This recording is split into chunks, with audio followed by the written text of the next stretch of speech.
Au cœur de la société.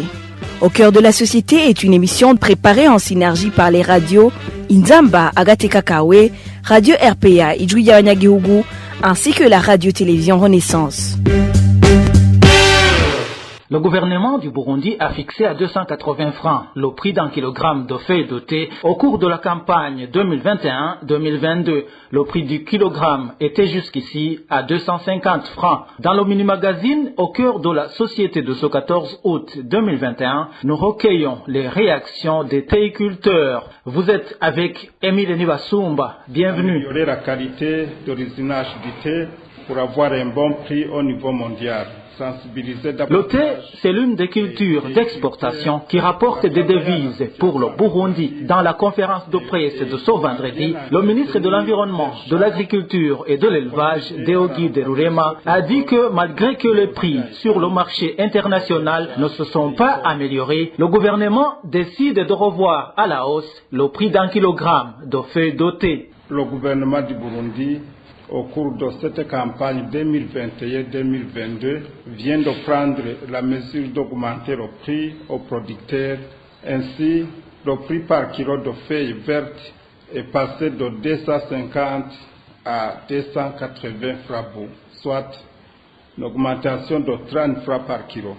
Aussi, il est prévu d'autres avantages au cas où la situation s'améliorerait. Comment les théiculteurs ont-ils réagi? Nos confrères de la radio Inzamba et de la télévision Renaissance ont parlé aux théiculteurs de Mugamba dans la province Bururi, de Gisozi et Rusaka à Mwaro et de Mugongomanga à Bujumbura rural.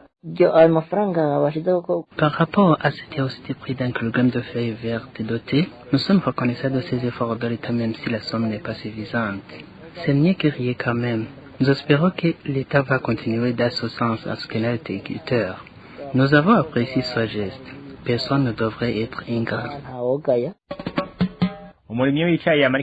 Le théiculteur est vraiment exploité. Il reçoit des miettes si on considère la cotation du thé du Burundi sur le marché international. Le prix d'un kilogramme de feuilles vertes de thé devrait être revu à la hausse jusqu'à 600 francs bout ou même 650 francs bout.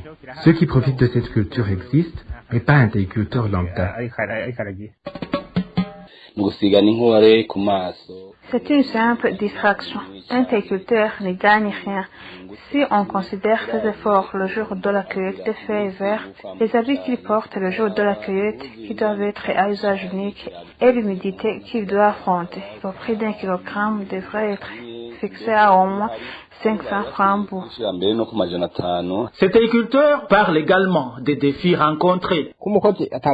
Aujourd'hui, le travail dans les champs se rémunérait 3000 francs par jour et personne ne peut cueillir jusqu'à 10 kg par jour. Pratiquement, celui qui fait la cueillette des feuilles vertes perçoit presque la totalité des dividendes. Autre chose, dans un même terrain, un territoire est loué d'être satisfait par rapport à un cultivateur de pommes de terre.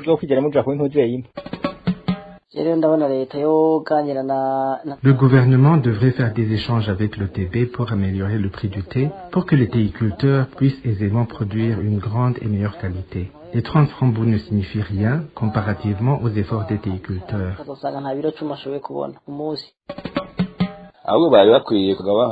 Le gouvernement devrait les faciliter dans la cueillette du thé en leur donnant des bottes appropriées pour éviter d'être mordus par les serpents. Il faut aussi de l'engrais chimique pour augmenter la production du thé dans ces champs. Plusieurs y sortent avec des maladies, leurs habits déchirés, avec la probabilité de croiser des animaux dangereux.